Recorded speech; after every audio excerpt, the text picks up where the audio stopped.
मुझे अमित भाई ने कहा, राजेंद्र तुमको संगठन मंत्री से वापस करके हम तुमको चुनाव लड़ा रहे हैं। ये रहेगा ही रहेगा। प्रयाग पासवान 143 पर चुनाव लड़ेंगे। नीतीश कुमार जी पूरे स्वस्थ हैं। उनको अस्वस्थ कह करके आप लोग अस्वस्थ कर देंगे। आपके प्रदेश अध्यक्ष दिलीप जायसवाल जी पे प्रशांत किशोर ने आरोप लगाया है मेडिकल कॉलेज को लेकर। जेकरा 100 छेद बा वो दूसरे के छेद देखकर चलता। उनके जंगे पर हिजबुल मुजाहिदीन और JKLF जैसे संगठनों का वहां पर जम्मू कश्मीर लिबरेशन फ्रंट के नाम से जो चलता था, उन सबों का विरोध दिया जाता था।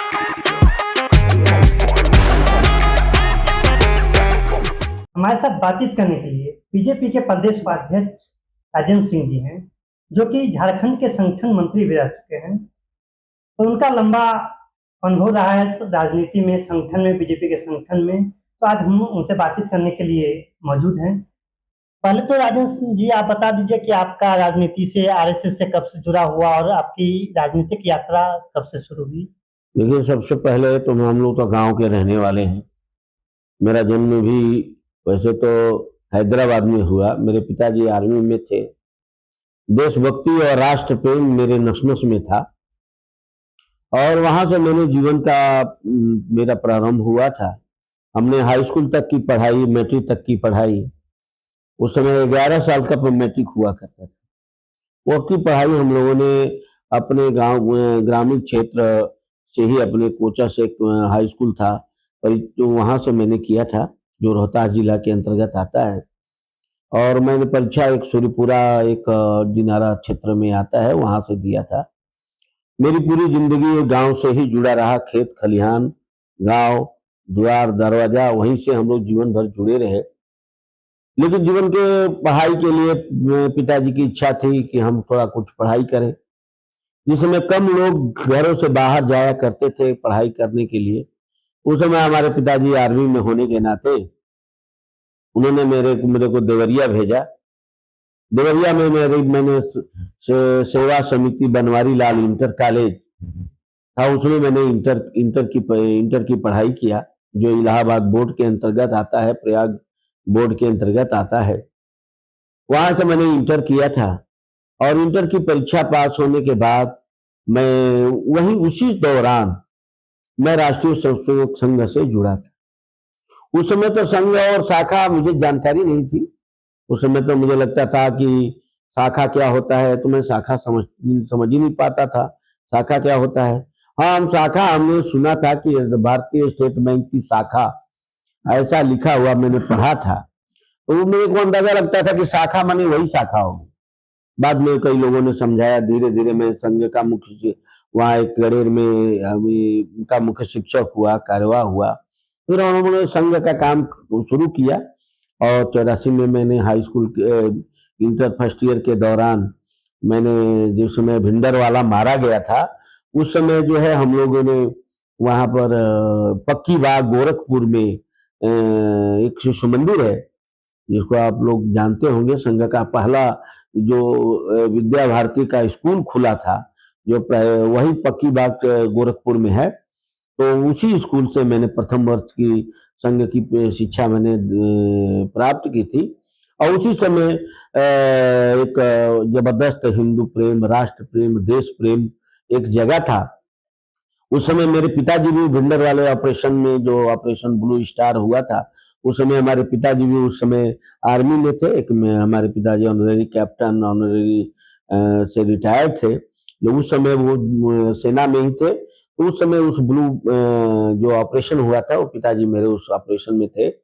और उस समय वो एक हम लोगों ने गीत बनाया था, लोगों ने गीत बहुत चलता था हम लोगों के संगठन में, ननकाना की ओर चलो यदि पौरुष ने ललकारा है, खालिस्तान न मांगो पूरा हिंदुस्तान तुम्हारा है। तो ये जो है ननकाना, जो आज पाकिस्तान के अंदर है, जो अफगानिस्तान में है, दूसरे देशों में है, आज भले हमारे देश का हिस्सा था। तो ये कैसा मैंने गीत बना करके राष्ट्रीयता का, कि हमारे जो अन्य लोग हैं, जो राष्ट्रीयता से जुड़े हुए लोग हैं, कि ननकाना की ओर चलो यदि पौरुष ने ललकारा है, खालिस्तान न मांगो पूरा हिंदुस्तान है, जहाँ नानक साहब का जन्म स्थल ही था। तो ऐसे जगहों पर चलो, और वहाँ वो अपने देश का हिस्सा रहा है। तो हम लोगों ने वो समय देश प्रेम के लिए सिख भाइयों से भी निवेदन करते थे फिर मैंने 85 में वहाँ इंटर करने के लिए, बीएससी करने के लिए इलाहाबाद गया, प्रयाग में गया। प्रयाग से मैंने वहीं से यूनिवर्सिटी से मैंने पढ़ाई किया, बीएससी, एलएलबी। यूनिवर्सिटी की परीक्षा के दौरान ही इतनी मेरी तीव्रता अखिल भारतीय विद्यार्थी परिषद से जुड़ गया। तो वहीं पर उस समय जो है 90 में कश्मीर मार्च हुआ, जहाँ हुए बलिदान मुखर्जी, वो कश्मीर हमारा है। पूरा माने हम लोगों ने पूरा मार्च किया था 11 सितंबर 1990 को। हम लोगों ने 8 सितंबर को हम लोग पहुंचे थे जम्मू के अंदर। हम लोग 11 तारीख को पहुंचना था। 11 तारीख को यात्रा शुरू हुई थी जम्मू के। हम लोगों की गिरफ्तारी उधमपुर जाते जाते हम लोग की गिरफ्तारी हो गई थी। उधमपुर में हम लोग गिरफ्तार कर लिए गए थे। हम लोग को एक रात तो उधमपुर में रोका गया और दूसरी रात सुबह में फिर से सभी विद्यार्थियों के, करीब 10,000 के ऊपर विद्यार्थी थे, सबको वापस ला करके हम लोग को जम्मू के जो जेल बनाया गया था, जो वहाँ का यूनिवर्सिटी था उसको जेल बनाया था सरकार ने, और उसको गिरफ्तार करके रखा गया था हम लोगों को 3-4 दिन। फिर वहां से हम लोग निकल करके, उस समय खाने की भी दिक्कत होती थी, पंजाब से, हरियाणा से रोटी आता था, सब्जी आता था, और उससे हम लोग खा खा करके रहते थे। कभी कभी रोटी और अचार खा करके हम लोगों ने बिताया। और उसी के बाद फिर हम लोग आ गए यहाँ जंतर मंतर से लेकर के, और इंडिया गेट से लेकर प्रधानमंत्री के घर तक हम लोगों ने मार्च किया था दिल्ली आकर के। फिर हम लोगों की गिरफ्तारी हो गई थी, और हम लोग गिरफ्तारी के, हम लोग गिरफ्तार करके थोड़े समय के लिए सरकार ने रोका था। हम लोगों का भी ध्यान आकृष्ट करने का था कि जहाँ कश्मीर हम लोगों का देश का हिस्सा है, जहाँ कश्मीर के अंदर हमारी माता बहनों की इज्जत से खिलवाड़ होता था, हमारी माता बहनों के इज्जत से को लूटा जाता था, उनके स्तन काट दिए जाते थे, उनके जंगे पर हिजबुल मुजाहिदीन और जेकेएलएफ जैसे संगठनों का, वहां पर जम्मू कश्मीर लिबरेशन फ्रंट के नाम से जो चलता था, उन सबों का गोद दिया जाता था। उस समय के संगठनों में, उस समय का हम लोगों ने लड़ाई लड़ा और वहां पर फिर वापस आए। फिर हम लोगों ने जो है क्या बोलते हैं, 3 बीघा आंदोलन में हम लोगों ने काफी भूमिका निभाई। उर्दू आंदोलन के खिलाफ हम लोगों ने, उर्दू के खिलाफ हम लोगों ने लड़ाई लड़ी, हिंदी को राजभाषा घोषित किया जाए। 3 बीघा आंदोलन की जो बात की है आपने, हाँ। वो क्या था? 3 तीन बीघा था जो बांग्लादेश और हिंदुस्तान के बीच में जो एक पट्टी थी, छोटी सी पतली सी, जिसको लांग लांग करके लोग जो है परमिशन लेकर के जाते थे। वहां के इंडिया के लोग भी यहाँ से वहां के लोग इधर आते थे, इधर वाले उधर जाते थे। वो आने जाने में भी दिक्कत होती थी। बाद में वो सरकारों ने फिर लेन देन करके उस हिस्से को दूसरे को देके उसी बराबर जमीनें ले ली गई है। तो ये लड़ाई कई बार हुआ। हम लोगों ने फिर जब राम जन्मभूमि आंदोलन, उस समय उससे पहले आरक्षण आंदोलन प्रारंभ हो गया। देश के अंदर एक समाज जो है चाहता था कि, जानता था कि मेरे को मिल गया, और दूसरा समाज जानता था कि हमको छीन गया। आप हिंदुओं की सभी जातियों को जानते हैं, लेकिन मुस्लिम के अंदर इतनी जाति है, इतनी जातियों को आप नहीं जानते हैं। वहां भी ब्राह्मण है, वहां भी पिछड़ा है, वहां भी दलित है, वहां भी गरीब है, वहां भी अमीर है, लेकिन उनके अंदर क्या है, मुसलमान। ये उनकी जातियों को वो अलग अलग न देख करके हमारे हिंदू को अलग अलग जातियों के अंदर उपजातियों में, अगर कोई समाज है तो उसके अंदर वैश्य है तो अब 20 वो वैश्य निकाल देंगे।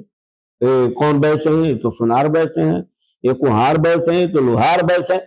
मैंने कहने का मतलब है हर जातियों को अलग अलग 20-20 जातियों में डिवाइड करके हमारे समाज को जो दिग्भ्रमित किया गया, पिछड़ा और अति पिछड़ा और दलित और महादलित करके, जो गरीब लोगों को भी हमारी सरकारों ने अब तक सब, जो कांग्रेस की सरकार थी जिन्होंने दलित को दलित बना के रखा, गरीब को गरीब बना के रखा, उनको कभी विकास के लिए नहीं सोचा, उनके कभी उत्थान के बारे में नहीं सोचा। तो उस समय जो है हम लोगों ने आरक्षण के आंदोलन में, हम लोगों ने आरक्षण को लोगों को समझाने का काम, कि न किसी को मिला है न किसी को छिना है, यह लड़ाई समाज के अंदर लड़ाने का काम कर रही है। इसलिए उसी समय राम जन्मभूमि आंदोलन छिड़ा।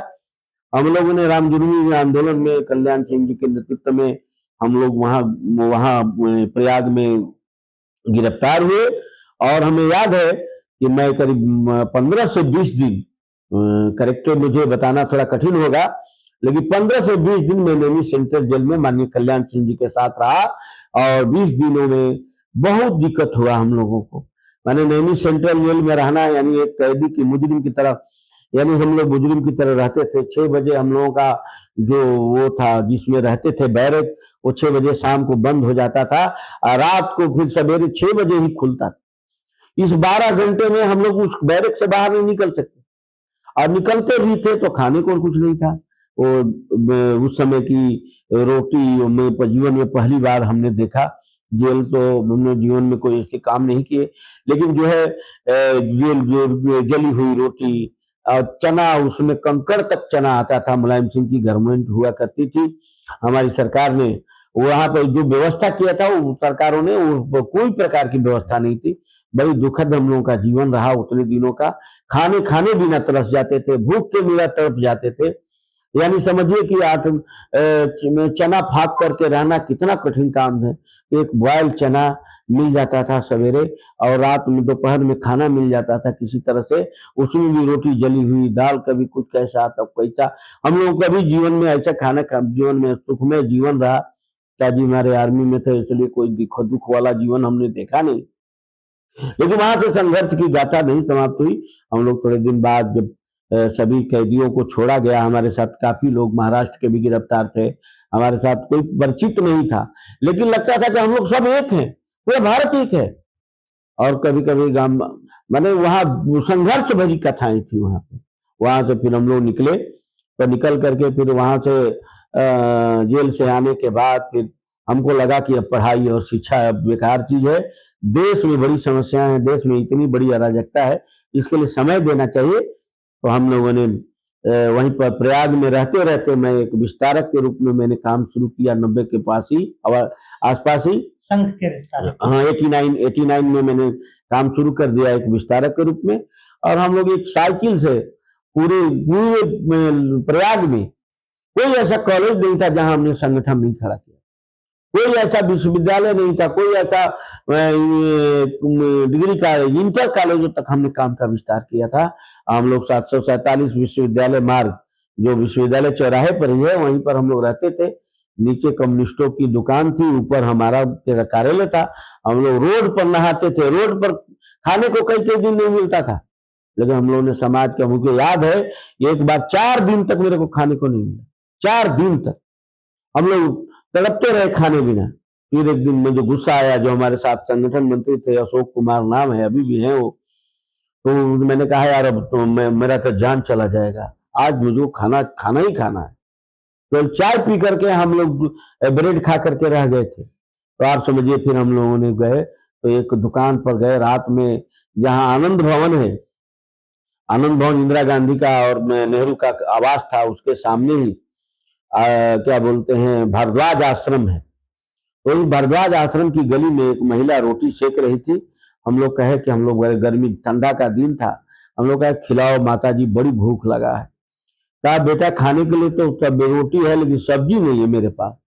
उसने फिर उसी थोड़ी सी सब्जी थी, उसने पानी डाला, मेरे लोग के सामने नमक डाला, उसी सब्जी में बर्तन जो था उसमें थोड़ा बहुत सब्जी लगा हुआ था, उसने डाला, उसमें घोला घाला और हम लोगों को खिलाया। और हम लोग खा करके वहां से चले गए कार्यालय रहने के लिए। ऐसे कई दिन हुए जिसकी याद करना बहुत कठिन है।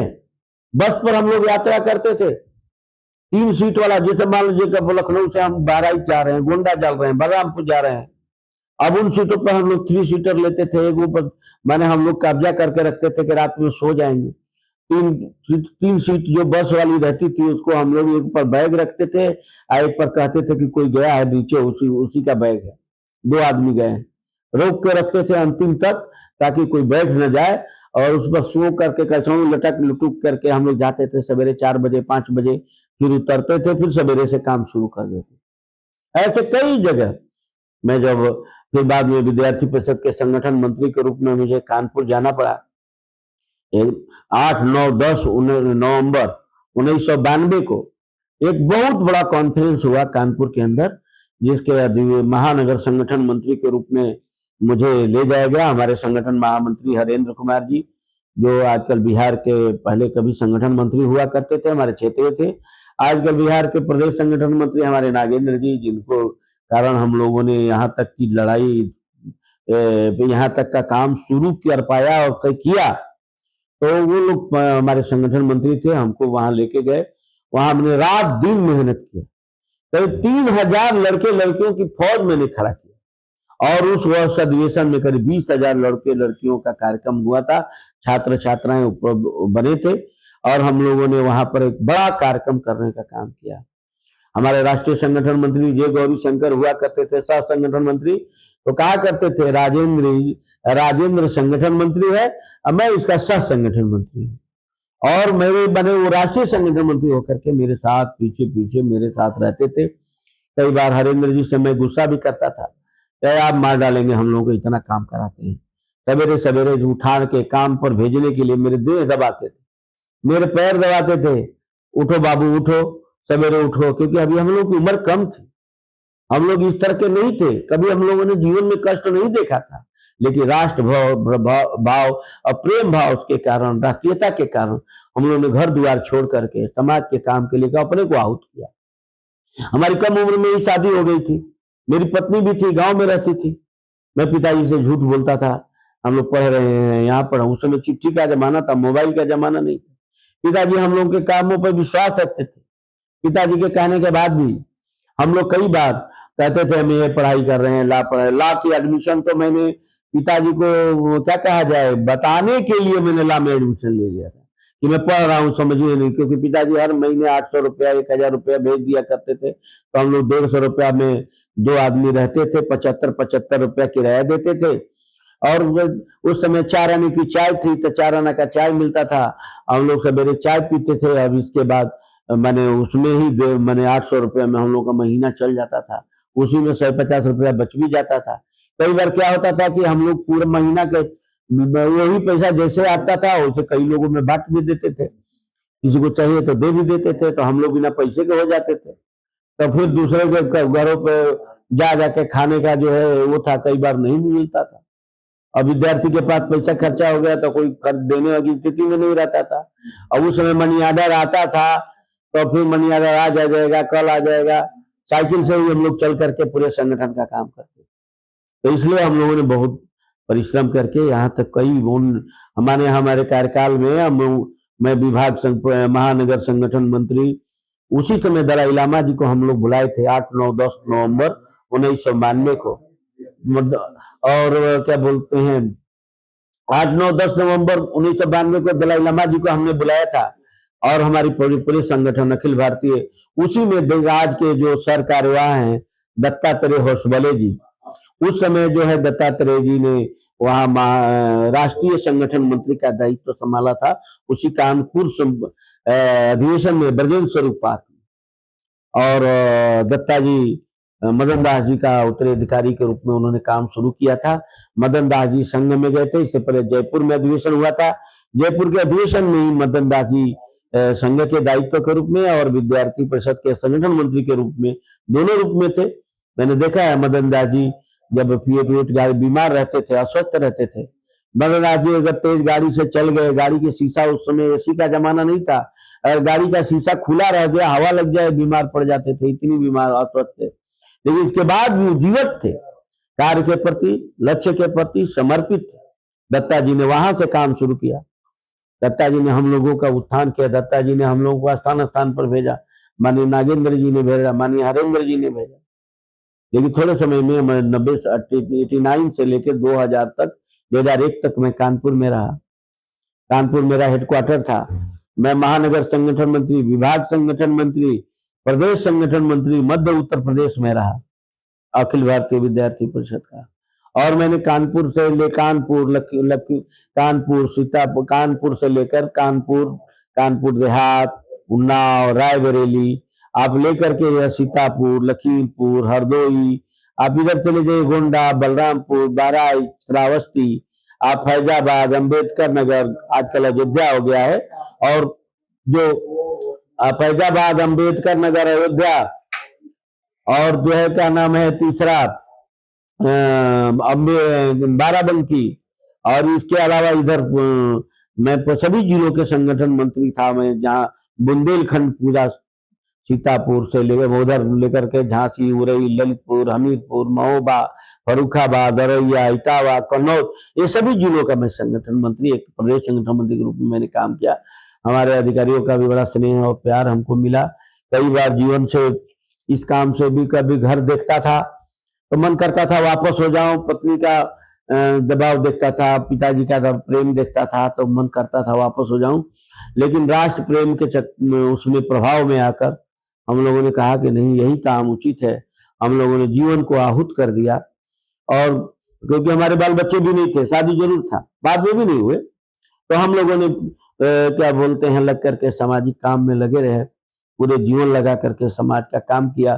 फिर उसके बाद स्वदेशी जागरण मंच का काम मैंने बिहार में संगठन ने कहा स्वदेशी में काम करने के लिए, तो 2001 से लेकर 2004 तक स्वदेशी जागरण मंच का संगठक के रूप में बिहार के उत्तरी और दक्षिणी बिहार का मेरे ऊपर दायित्व था। मैंने कुछ दिन वो भी काम किया। 2004 में एक छोटे से भारतीय जनता पार्टी में काम विस्तारक के रूप में मैंने काम शुरू किया। बाद में 2004 में अटल बिहारी वाजपेयी जी के नेतृत्व में लोकसभा का चुनाव हो रहा था, तो मैं बनारस में कार्यालय के प्रभारी के रूप में वहां मैंने काम किया। और 2005 से लेकर 2007 तक मैं विभाग संगठन मंत्री उत्तर प्रदेश काशी में रहा। फिर वहां से मेरा स्थानांतरण कानपुर लखनऊ हुआ, वहां अवध क्षेत्र का संगठन मंत्री के रूप में 2013 तक रहा, जिसमें बहुत सारे युवाओं को, बहुत सारे नौजवानों को मैंने खड़ा करने का काम किया, लोगों को सामाजिक जीवन में लाने का काम किया, लोग अच्छे अच्छे लोगों को लाने का काम किया, जिनकी तुलना क्या की जाए। हमारे सामने जो हमारे साथ के लोग थे उसमें बहुत सारे लोग विधायक बने, सांसद बने, मंत्री बने, आज भी है। आज इस सरकार में दर्जनों लोग विधायक, सांसद, मंत्री हैं, जो हम लोग के साथ रिक्शा पर चलते थे, साइकिल पर चलते थे, जो हमारे साथ सिनेमा देखने जाते थे। हम लोग भी कई कभी राष्ट्रवादी सिनेमा देखने भी जाया करते थे, बड़े लोगों के साथ भी जाते थे। एक और नाना पाटेकर की फिल्म हम लोग देखने गए थे, क्या क्या नाम था, जिसमें एक मच्छर तो आदमी को हिजड़ा बना देता है, वो राष्ट्रवादी फिल्म थी, एक राष्ट्रभक्ति से जुड़ा हुआ फिल्म था, जिसमें हम विद्यार्थी परिषद के हमारे संगठन मंत्री से लेकर के सभी लोग हम लोग गए थे फिल्म देखने के लिए। तो हम लोग राष्ट्रवादी चीजों को देखना, उनको प्रोत्साहित करना, उनको वो करना, जीवन भर लगाकर हम लोगों ने काम किया। फिर 2013 में मेरी घोषणा उत्तर प्रदेश से झारखंड संगठन मंत्री के रूप में हुई। मैं 2013 से 2015 तक झारखंड संगठन महामंत्री के रूप में रहा, और मैं एक इकलौता ऐसा व्यक्ति रहा जो मेरे समय में एक बागी नहीं खड़ा हुआ, एक बागी नहीं खड़ा। सबको समझा के रखना, सबको बुला के रखना, सबको मिला के रखना। कई लोगों ने तो माने हमको छोड़ने के लिए जब गए थे तो माननीय धर्मेंद्र प्रधान जी, जो हमारे नेता हुआ करते हैं, नेता हैं, उन्होंने हमको संगठन मंत्री के रूप में हमको छोड़ने के लिए झारखंड गए थे। और मेरा पहली बार 2013 में हमको लेकर के वहां गए थे होली से पहले, और वहां जाकर के मैंने काम भर संभाला था। और 2013-2015 के चुनाव आते आते, लास्ट चुनाव आते आते, क्योंकि लोकसभा में हम 12 की 12 सीटें जीते, लोगों ने कहा भी, माना भी, मेरे मेहनत को लोहा माना, मेरे परिश्रम को लोहा माना, मेरे काम को लोहा माना, मेरे मैनेजमेंट को लोहा माना। और मैं चाहे अवध क्षेत्र में रहा, चाहे उत्तर प्रदेश में काशी क्षेत्र में रहा, चाहे जहां भी रहा, मैं अपने परिश्रम और उसके कारण मैं पहचाना गया। क्या कि मैं खाने की शुद्ध नहीं, शरीर का शुद्ध नहीं, कपड़े का शुद्ध नहीं, किसी चीज का शुद्ध नहीं, लगातार काम करता गया। 15 के अंदर जब हम संगठन मंत्री के रूप में, फिर हमको पार्टी के आदेश से मैं यहाँ आकर के चुनाव लड़ा। मुझे अमित भाई ने कहा, राजेंद्र तुमको संगठन मंत्री से वापस करके हम तुमको चुनाव लड़ा रहे हैं। 2015 में मेरे को चुनाव लड़ाया अमित भाई और सब पूरी पार्टी ने मिल करके। मैं पार्टी को धन्यवाद देता हूं कि मेरे को व्यक्तिगत जीवन में जाने के लिए उन्होंने दिया, मुझे इतना बड़ा अवसर दिया। लेकिन कुछ अब की बात को दोहराना और कहना और लोगों द्वारा किए गए कामों को बताना, ये मेरे लिए भी ठीक नहीं है। और जो दुनिया में भी बहुत सारे ऐसे लोग हैं जो नहीं है, लेकिन फिर भी उनके द्वारा किए गए कामों को यहाँ बताने की जरूरत नहीं है। बहुत लोगों ने मेरे साथ क्या क्या किया है। 15 में की बात कर रहे हैं आप। 15 में जो है मैं फिर चुनाव लड़ा और थोड़े से वोटों से मैं चुनाव हार गया, 2200 के वोटों से। इसके बाद 15 के बाद लगातार कुछ ऐसे। 15 की बात आपने की है, 15 की थोड़ा बहुत मुझे भी याददाश्त है, मैं पॉलिटिकली थोड़ा अवेयर रहता हूँ। तो एक हवा बनी थी कि राजेंद्र सिंह जी आए हैं, डायरेक्ट वहाँ झारखंड के प्रदेश मंत्री पद से हटा के उनको भेजा गया है, चुनाव लड़वाया जा रहा है, या ये घोस्ट हैं एक जो सीएम बन सकते हैं। तो ऐसी एक हवा चली थी, उस पे आप क्या कहेंगे? देखिए, हमारा कोई वो नहीं था, मेरे को तो जानकारी भी नहीं थी। बहुत दिन बाद मेरे को पता भी चला था, क्योंकि गांव में प्रचार कर रहे थे, हम तो गांव में रहते थे। दिनारा कोई कंस्टिट्यूंसी थी, वो ऐसा नहीं था कि बहुत बड़ा हाई प्रोफाइल कोई सीट रहा हो। वो तो एक साधारण सा गांव का इलाका है, अभी भी गांव है, कोई अभी भी नहीं कि वहाँ बहुत बड़ा कोई इंडस्ट्रियलाइजेशन हो गया है, बहुत बड़ा कोई व्यवसायिक प्रतिष्ठान बन गए हैं, ऐसा कुछ नहीं है। वहाँ एगो न सिनेमा हॉल है, न एगो कायदे का डिग्री कॉलेज है, न कायदे का इंटर कॉलेज है, न कायदे का कोई प्ले ग्राउंड है। वो आज भी खरियान सा खेत है, कल भी जब तक कोई अच्छा व्यक्ति नहीं बनेगा तब तक वो खेल खरियान ही रहेगा, क्योंकि बहुतों ने अपने जीवन में बन के भी कुछ न कुछ किया नहीं है। वहां का विकास जो हुआ जरूर है, सड़कों के मामले में, अन्य मामलों में, लॉ एंड ऑर्डर के मामले में, लेकिन जो वहां की जरूरत है वो सब नहीं हो पाया। इसलिए मुझे उसमें बारे में कुछ नहीं कहना है, क्योंकि मेरे तो न एजेंडा था न मेरा काम था।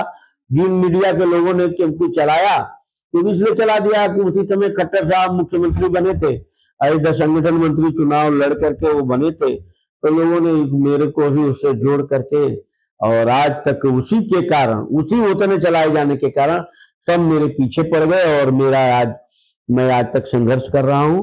आज तक मैं मुख्यमंत्री क्या बनूंगा, मैं विधायक भी नहीं बन पाया। और मेरे न काम की कमी है, न प्रतिष्ठा की कमी है, न समर्पण की कमी है, न त्याग की कमी है, न परिश्रम की कमी है। मैंने हर काम मेहनत से काम से किया है। और एक जो मीडिया में बात चलती है कि मीडिया में जिसकी नाम चल जाती है बीजेपी के नेताओं की, उनके लिए हानि हो जाती है, तो उससे आपको भी दूसरना पड़ा। देखिए, नाम चलना नहीं चलना उससे कोई फर्क नहीं पड़ता है, लेकिन हाँ जरूर है। और दूसरों, हम किसको डिस्क्रेडिट दें, ये हारने का कारण भी हम अपने पर ही लेते हैं, क्योंकि आदमी हारता है तो जीतता है तो लोग कहते हैं अपनी मेहनत से जीत गए, हार गए तो कोई और हरा दिया। ये सब गलत बातें हैं। लेकिन ये है कि जरूर है, निश्चित रूप से हमारे साथ तो कुछ, इसको हम क्या कहें कि कौन क्या किया था, इसको कहना अच्छी बात नहीं है। किया होगा तो वो जाने, वैसे मेरी जानकारी में तो बहुत सारी चीजें, लेकिन ये जरूर है कि मैं उसके बाद ही मुख्यमंत्री अगर ना बना होता तो विधायक जरूर बन जाता। तो हम अब आते हैं बिहार विधानसभा चुनाव पे। कुछ ही महीनों में बिहार विधानसभा चुनाव की घोषणा होने वाली है। आप संगठन से जुड़ रहे हैं, तो क्या तैयारियां चल रही हैं अभी संगठन के स्तर पे, बिहार बीजेपी में और प्रदेश के स्तर पे क्या रिपोर्ट है? देखिए, बहुत अच्छा तैयारी चल रही है। भारतीय जनता पार्टी आज की बदली हुई भारतीय जनता पार्टी है, जो अब माइक्रो बूथ मैनेजमेंट के आधार पर चलने वाली पार्टी है। अब कार्यकर्ताओं की पार्टी के साथ साथ यह हर समाज के, हर तबके के लेकर के चलने वाली पार्टी है। और भारतीय जनता पार्टी अब 3 बार, 4 बार, 5 बार लगातार एक एक राज्य में जीतने वाली पार्टी है। और भारतीय जनता पार्टी गरीबों की पार्टी है, भारतीय जनता पार्टी असहायों की पार्टी है, भारतीय जनता पार्टी उन लोगों को चलो जलाएं दीप वहां जहां अभी भी अंधेरा है। भारतीय जनता पार्टी उन गरीब लोगों के बीच में जा करके, जहां कभी घर में राशन नहीं पहुंचता था, घर में रोशनी नहीं था, घर में दवा नहीं थी, उन सभी लोगों को दवा, राशन, खाना पीना, घर मकान दे करके हमारी विभिन्न योजनाओं के, गरीब कल्याण की जो योजनाएं हैं उनको घर घर पहुंचा कर माननीय प्रधानमंत्री नरेंद्र भाई मोदी ने जो विराटतम काम किया है, इतिहास रच दिया है। एक तरह से कहा जाए कि नरेंद्र भाई मोदी भगवान के दूसरे रूप हैं, जो मानव कल्याण के लिए, भारत के कल्याण के लिए इस पृथ्वी पर आए। आपने बीजेपी की योजनाओं की बात की है जो कि जनता तक पहुंची भी है, चाहे राशन की हो, दवा की हो, लेकिन अभी जब से चुनाव की गर्माहट तेज हुई है, लॉ एंड ऑर्डर की आपने बात की पिछले बातों में, तो आज एक पर एक खबर आने लगी है पिछले कुछ दिनों से, चाहे वो राजधानी पटना में अशोक खेमका की मर्डर की हो, या पूर्णिया में एक ही परिवार के 5 लोगों के मारने की खबर हो, या नालंदा में बच्चों के खेल में गोली चलने की बात हो, एक पर एक घटनाएं सामने आ रही लॉ एंड ऑर्डर की। क्या ये बिहार में जो नीतीश कुमार की अस्वस्थता की बात चलती है, क्या लॉ एंड ऑर्डर पे मजबूती कम हुई है? देखिए, आप लॉ एंड ऑर्डर की जब बात करते हैं तो दो तीन प्रकार का क्राइम होता है। एक क्राइम होता है जो माने प्लान वे में हो जाता है, गैंगस्टर करते हैं, उसमें डकैत करते हैं, उसमें माने हमारा मंत्रालय, हमारी सरकार, हमारे लोग, हमारे अधिकारी, हमारे सब कुछ सिस्टम में उसमें लग करके करता है। अब दो भाई का झगड़ा हुआ, एक मर गया, अब इसमें क्या कहेंगे? आप बना लीजिए कि चार लड़के खेल रहे हैं, उसी में से कोई एक दूसरे को मारने लगे। एक क्राइम आपसी विद्वेष का है, आपसी झगड़ों का है, यह क्राइम नहीं है, ये रहेगा ही रहेगा, ये समाप्त होने वाला नहीं है।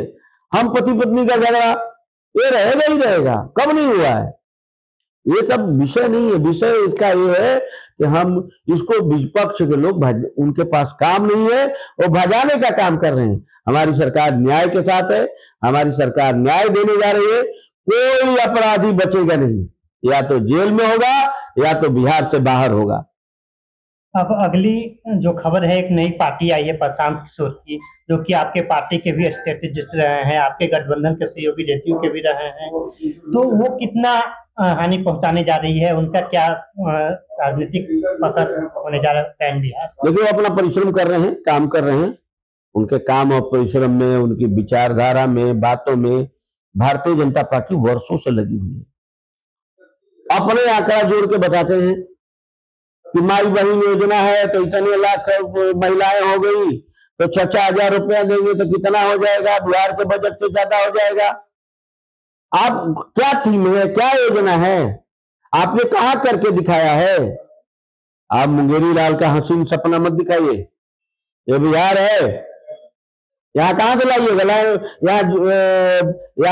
यहाँ साधन संसाधन, यहाँ के लोग इतने बुद्धिजीवी हैं, इतने पढ़े लिखे हैं, जो भारत को के सभी राज्यों में आईएसओ की नंबर 5-10 आईएएस जगह टॉप होंगे तो बिहार के होंगे।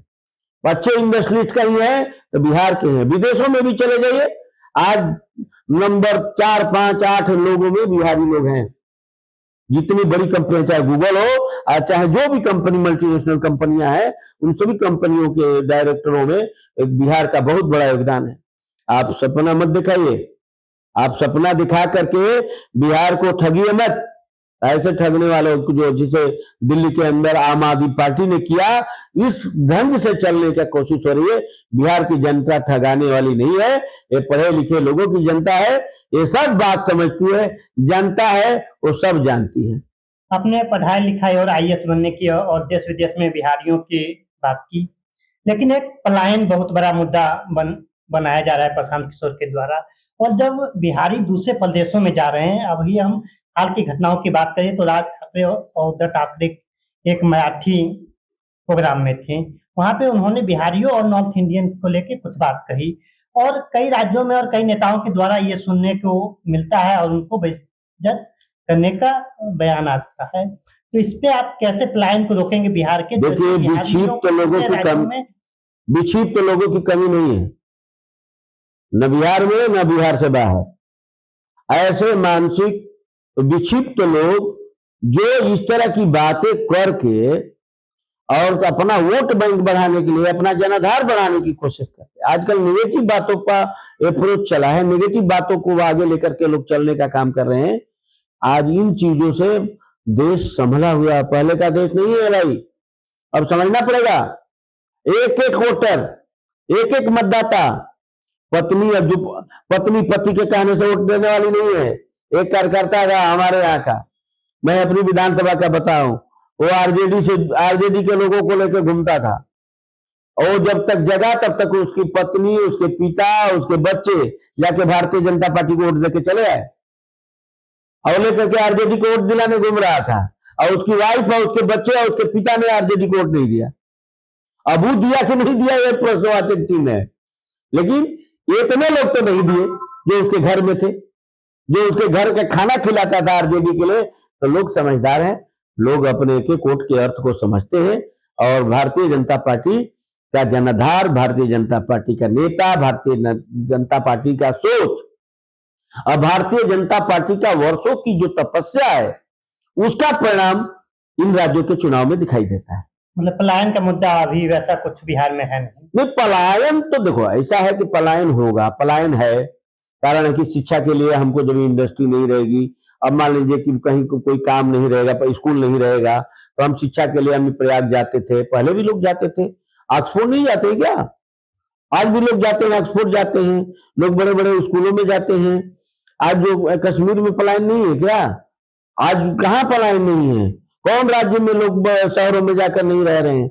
ये शहरीकरण का जो वातावरण बना है, गांव में मैं गया हूं, मैं साउथ इंडिया के भी गांव में गया हूं, मैं मध्य प्रदेश राजस्थान के भी गांव में गया हूं, सैकड़ों घरों में ताला लगा हुआ है, सब लोग शहरों की तरफ भाग रहे हैं। एक बहुत बड़ा वर्ग आज से कुछ दिन पहले बहुत बड़ा वर्ग शहरों की तरफ भागा है, अब थमा है, और वो 15,000 की नौकरी के लिए दिल्ली नहीं जाना चाहता है, नहीं जाना चाहता है बाहर, जानता है कि वहां जाकर हमको क्या मिलेगा। थोड़ा सा भी उनको जगह मिलता है तो अपने पिच पर ही वो खेलते हैं, अपने पिच पर ही खेलते हैं, और खेलने की जगह भी मिल रही है। अब पहले का वातावरण बहुत चेंज हुआ है। अभी हमारे यहाँ बिहार में भी बहुत सारे वातावरण, इस बिहार को गलत बिहार रास्ते पर कौन ले गए? यही जिन लालू प्रसाद यादव की परिवार और लालू प्रसाद के समय में खराब हुआ है। यही कांग्रेस ने 60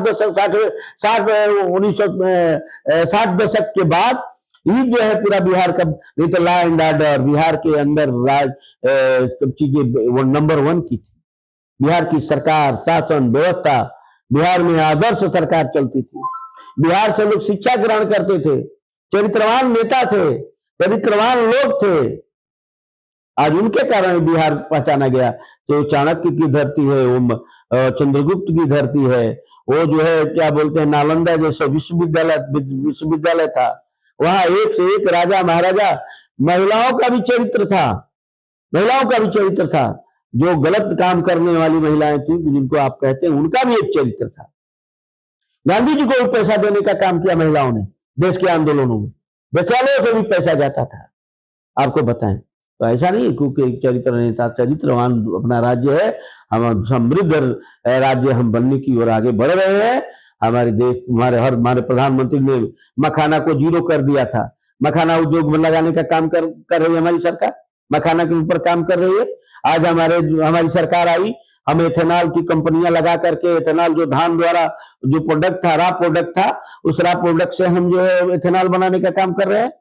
आज कृषि आधारित एथेनॉल केवल हमारे बिहार में ही है। हम जो काम करने का अवसर मिलेगा तो हम लोग करेंगे, निश्चित रूप से हम बिहार को आगे बढ़ाएंगे, हमारा राज्य आगे बढ़ेगा और हम आगे बढ़ करके देश के लिए काम करेंगे। अभी जो ज्वलंत मुद्दों में एक वोटर लिस्ट का जो फिर से रिवीजन का आदेश आया है चुनाव आयोग का, इस पर विपक्ष के तरफ से लगातार आवाजें उठाई जा रही है, प्रश्न उठाए जा रहे हैं, और ये आरोप लगाया जा रहा है कि ये सब बीजेपी के इशारे पे हो रहा है। तो इस पे आप क्या कहेंगे, और क्या जरूरत आन पड़ी थी कि इतने दिनों पहले चुनाव आने ही वाला है, फिर पूरे प्रदेश के वोटर लिस्ट को फिर से बहुत लोगों के अपने घर में बच्चा हो रहा तभी बीजेपी पर आरोप लगा दे रहे हैं, तो उसका क्या मतलब है? ये कोई मतलब नहीं है, फालतू बातें कर रहे हैं। यह सिस्टम में सुधार होने की जरूरत है। आज माननीय प्रधानमंत्री ने आधार कार्ड लाया, आधार कार्ड लाया तो कम से कम सबके चीजों को छाटा गया। हम जब क्या बोलते हैं विदाउट 0 बैलेंस पर अकाउंट खोलवाने का काम किया जनधन योजना के तहत, तो लोगों ने कहा अकाउंट को खोलवा दिया। अरे गरीब का अकाउंट नहीं होना चाहिए क्या? आप गरीब को कितने दिन गरीब बना कर रखना चाहते हैं? गरीब को कितना वोट बैंक के लिए देना चाहते हैं? आप जनगणना करते थे, जनगणना करा दिया तो आपको पसीना छोड़ने लगा। अब आपको दिमाग में आ रहा है कि और सिर्फ जातियां गिनी जाएंगी, उसमें भी तो जातियों के अंदर उपजातियां, वो भी गिनी जाएगी, कितनी फलानी जातियां हैं, कितनी फलानी जातियों की जातियां हैं। आपको तकलीफ तो होगा, क्योंकि वोट बैंक आपको ध्यान में आ रहा है। और आज वोटर कार्ड की बात कर रहे हैं, 4 करोड़ लोग बाहर रहते हैं, कई बार 2 जगह 3 जगह 4 जगह वोटर बने हुए हैं। उनकी चिन्हानी होना चाहिए, वो है नहीं है, जीवित है, मृत्यु है, क्या है, बाहर कमाने गए वहीं रह गए, आए ही नहीं तब भी वोटर कार्ड में उनका नंबर है। ऐसे लोगों का पहचान होगा। और उसको उनके दिमाग में केवल एक ही रोग है, मुस्लिम मुस्लिम मुस्लिम मुस्लिम। उनको हिंदू नाम से परहेज है, हिंदू से डर लगता है। और चुनाव आता है तो मंदिर में चले जाएंगे, जनेऊ पहन, कुर्ता के ऊपर जनेऊ पहन के घूमने लगेंगे। यहाँ पे मुस्लिम की बात की है, पिछले दिनों राजद की ऑर्गेनाइजेशन डे था, उस पे तेजस्वी यादव ने शहाबुद्दीन अमर रहे का नारा लगाया है। तो क्या फिर से एक जो अलग धारणा बन रही थी तेजस्वी की, ये पुराने धारणे पर लुटक तो रहा है? वहां हटे कहाँ है भाई, वो हटे कहाँ है? अरे उनकी सरकार कैसे गिरी? एक से एक इतनी संपत्ति कहाँ है? उसने पूछा एक साल लड़के कि नौवीं फेल आदमी इतनी बड़ी, जहां कोई नौकरी नहीं की है, तो इतनी बड़ी संपत्ति कहां से आ गई? कौन सा व्यवसाय चल रहा है? तो लोग सवाल करेंगे ही करेंगे। जनता का सवाल है, मेरा सवाल नहीं है। जनता तो पूछेगी ही पूछेगी, इसलिए इसके लिए कोई बहुत चिंतित होने की बात नहीं है। ये उनके द्वारा जो काम हो रहा है, ये जब इलेक्शन आता है तो कहते हैं कि ईवीएम खराब है, जीत जाते हैं तो कहते हैं ईवीएम की पूजा करते हैं, हार जाते हैं तो कहते हैं ईवीएम खराब है। इनका कहा कि जब जीते तभी तक प्रशंसा करते हैं जब तक इनका जो है उसकी माने इनको लगता है कि वो हमारा है, ये जीतने तक इनको अच्छा लगता है। तो अक्टूबर नवंबर में चुनाव होने जा रहा है, तो बीजेपी किन मुद्दों को लेकर चुनाव में जाएगी और बिहार की जनता बीजेपी को क्यों वोट देगी फिर से? हम लॉ एंड ऑर्डर बिहार का सुधारे हैं। बिहार के अंदर हमने पूरी तरह से एक अराजकता था, गुंडई था, लालू जी के राज को जिनको याद है, लालू जी ने जिस तरह से जंगल राज कायम किया था बिहार में, उसकी मुक्ति का दूसरा नाम था नीतीश कुमार और भारतीय जनता पार्टी का गठबंधन। उसकी मुक्ति का दूसरा मार्ग था। सड़कें नहीं थी, गलियां नहीं थी, नलियां नहीं थी, लाइट नहीं था, बिजली नहीं था, पानी नहीं था, नहरों में तेल तक पानी नहीं पहुंचता था, बड़े बड़े लोगों के घरों तक जाता था। आज हमारी सरकार ने गांव सब गरीब से लेकर के सारे लोगों के लिए विकास का काम किया है। रोजगार के बारे में भी हमारी सरकार सोच रही है, हमारी सरकार का ही देन था। अभी जो उनको 17 महीना को नौकरी मिल गया था, जो नीतीश कुमार जी ने गलती से उनको दे दिया था 17 महीने की नौकरी में, तो उन्होंने क्या क्या किया है, कितने की खरीदारी की है, कितने काम किए हैं, ये सब अगर जांच होगा उनकी तब पता चलेगा उन लोगों ने क्या क्या किया है। और वह नौकरी, उनका एक डिपार्टमेंट उनके पास नहीं था, शिक्षा उनके पास नहीं था, इतनी बड़ी नौकरी मिली। उन्होंने अपने जो उनके पास डिपार्टमेंट था उसमें कितनी नौकरी दिए हैं वो गिनवावे ना। उनके पास जितने डिपार्टमेंट था उसकी गिनती होनी चाहिए। और ये लोग दूसरे के घर में झांकने का काम करते हैं, अपना घर नहीं देख रहे हैं, अपना घर के बारे में नहीं सोच रहे हैं। इसलिए भारतीय जनता पार्टी पूरी तरह से कड़ा कदम उठाएगी। हमारी सरकार भ्रष्टाचार और शासन के लिए हम लोग जाने जाते हैं, हम लोग स्वच्छ शासन, क्योंकि आज मोदी जी के 11 साल के सरकार में एक भी भ्रष्टाचार नहीं मिला। इन मुद्दों को लेकर के जाएंगे। मोदी जी ने देश के अंदर जिस तरह से देश को आगे बढ़ाया है उस मुद्दे पर जाएंगे। मान सम्मान बढ़ाया है मोदी जी ने, पाकिस्तान जैसे देशों को घुटना बुलाने का काम किया। सिंदूर में जो भारतीय शस्त्रों का जिस तरह से उपयोग हुआ है, ये भारत के विकास का प्लान है। भारत जिस तरह से आगे बढ़ रहा है ये देश के लिए बहुत अहम विषय है, और हम इन मुद्दों को लेकर के देश की जनता के पास जाएंगे। और देश की जनता है, सब जानती है, मोदी जी के कामों को देश की जनता ने जाना है, समझा है। हम लोग उसमें अपना पूरा समय लगा करके, जीवन लगा करके इन कामों को कर रहे हैं, आगे भी करेंगे।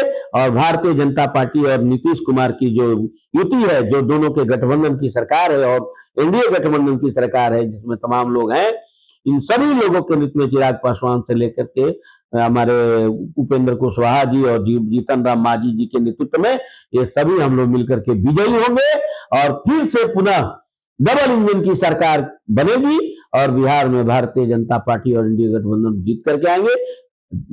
यही हमारी योजना है, यही हमारी प्लानिंग।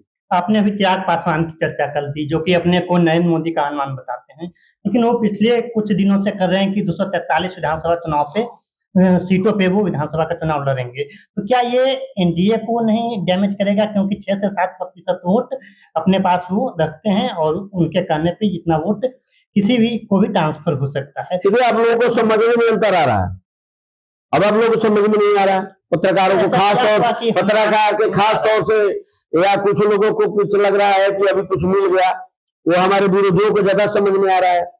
यह नहीं है दोस्तों, जब हमारे ही the leader of the NDA, अगर वो एनडीए के नेता है तो 243 पर चुनाव लड़ेंगे, एनडीए के नेता के तौर वो पर। गठबंधन की बात कर रहे हैं। हाँ, 243 पर चुनाव लड़ेंगे, और नीतीश कुमार जी की और उनके नेतृत्व में भी नीतीश कुमार जी, नरेंद्र भाई मोदी जी, अमित शाह जी, माननीय राजनाथ सिंह जी, माननीय योगी आदित्यनाथ जी, माननीय जीतन राम मांझी जी, माननीय नीतीश कुमार जी, ललन बाबू, ये सब मिलकर के, उपेंद्र कुशवाहा जी, ये सब मिलकर के 243 पर चुनाव लड़ेंगे।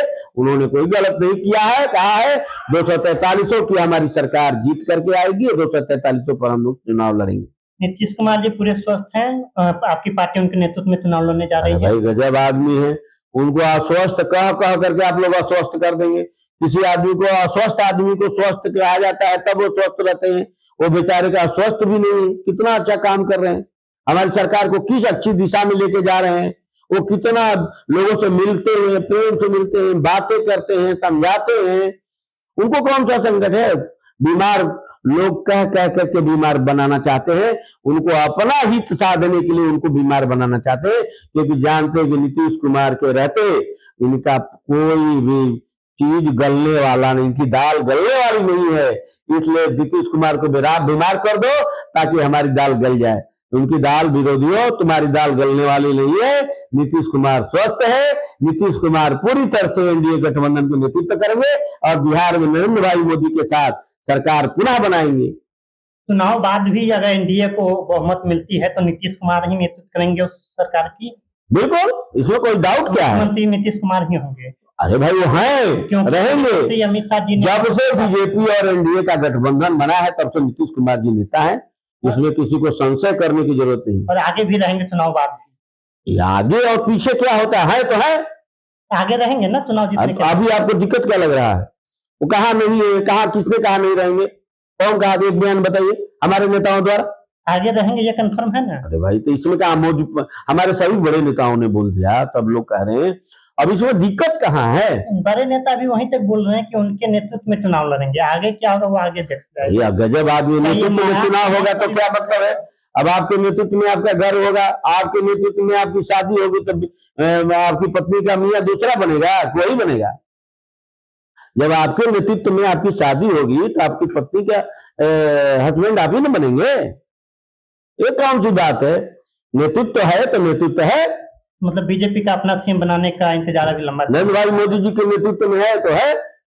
आपके प्रदेश अध्यक्ष दिलीप जायसवाल जी पे प्रशांत किशोर ने आरोप लगाया है मेडिकल कॉलेज को लेकर और कई तरह के अनियमितता को लेकर, इस पे क्या कहें आप? क्योंकि प्रदेश अध्यक्ष ही अभी कटघरे में खड़े हैं। कहाँ कटघरे में खड़े? कौन कह रहा है? उनके कटघरे में खड़े करने से उनके कटघरे खड़े करने से हमारे अध्यक्ष कटघरे में हो जाएंगे? कैसे कटघरे में खड़े हैं? जेकरा 100 छेद बा वो दूसरे के छेद देखा चलता है? कौन सा छेद है भाई? किसी भी ट्रस्ट का, किसी भी स्कूल का चेयरमैन होना, उसका प्रबंधक होना, मालिक होना नहीं होता है। वो तो उस ट्रस्ट के चलाने वाले लोग होते हैं, वो ट्रस्ट चलाते हैं, एक सामाजिक संस्था है, उसकी टीम होती है, उसकी वर्किंग टीम होती है, वो चलाती है विद्यालय को, कॉलेज को। वो किसी भी कोई कॉलेज पर वो अधिपति है और उसके वो देख रेख कर रहा है, तो उसका उसमें क्या है? उसका तो हर साल चार्टेड अकाउंटेंट उसका बैलेंस शीट तैयार करता है, उसकी योजना बनाता है, उसकी लाभ हानि का हिसाब रखा जाता है, कर्मचारियों से लेकर के उसके खर्चे भी, एक एक रुपए का हिसाब उस सिस्टम में रहता है। और चाहे कोई भी अध्यक्ष हो, हर डिग्री कॉलेज के व्यवस्थापक कोई और रहा है, हर इंटर कॉलेज का संस्थापक कोई ना कोई दूसरा रहा है। अब हमारे यहाँ, हमारे मोहनिया में है, हमारे रिश्तेदार थे, वो प्रबंधक थे, उन्होंने कॉलेज की स्थापना किया। आज के देश में दूसरे लोग चला रहे हैं। हर कॉलेजों की इस तरह की बातें हैं। इसका मतलब कि कॉलेज संस्था चलाना या उसके बाद में कोई परमानेंट चीज थोड़े रहता है। ये तो कॉलेज संस्था जब तक चलती है, उसका आय व्यय, हिसाब किताब, सीए, उसका ऑडिट, ये सब होता है और उसके सभी लोग बदलते रहते हैं। एक नहीं, हजारों कॉलेजों के इस तरह के उदाहरण है। और बिहार के अंदर कोई ऐसा डिग्री कॉलेज बताइए जिन्होंने बनाया, आज वो चला रहे हो और उनका परिवार चला रहा हो। दो चार महाविद्यालयों को छोड़ दीजिए तो एक भी महाविद्यालय नहीं होगा जो उस परिवार के लोग चला रहे हैं। आप समझिए, इसलिए ऐसी बातें नहीं है तो उनकी हत्या हो गई तो फलाना हो गया तो धमाका हो गया और कौन कैसे मरा, इसका क्या प्रमाण है?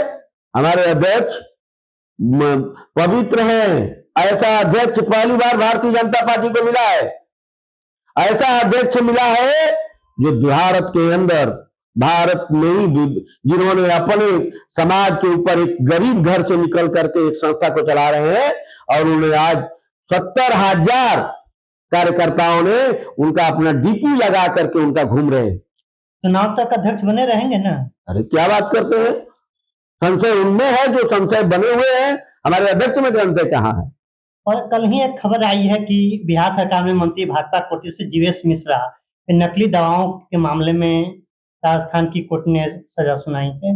अभी के बारे में जानकारी नहीं है, पता करके बताएंगे। ये पार्टी के लिए मुसीबत? कोई मुसीबत नहीं है, ऐसा होता रहता है सामाजिक जीवन में, व्यवसायिक जीवन में ऐसे चीजें आती रहती है। उन्होंने कोई बहुत बड़े ऐसे काम नहीं किए, अगर किए होंगे तो कोर्ट ने कहा है तो कोर्ट के मानव बातों का सम्मान है और हमारी पार्टी उस पर जरूर संज्ञान लेगी। लेकिन इसके साथ साथ अभी क्या मामला है मेरे को जानकारी नहीं, क्योंकि पिछले चुनाव में मिथिला क्षेत्र से काफी सपोर्ट मिला था बीजेपी और इंडिया गठबंधन को, उसी क्षेत्र के जाले से वो विधायक हैं और मंत्री भी हैं, तो ऐसे करप्शन के मुद्दे मुसीबत खड़ी कर सकती है। भारतीय जनता को करप्शन नहीं है, करप्शन क्या है, वो अगर है तो उसको पार्टी संज्ञान लेगी और उसके बारे में जानकारी हमको प्राप्त करके बताएंगे। मेरे को उसके बारे में जानकारी दी। धन्यवाद हमसे बातचीत करने के लिए।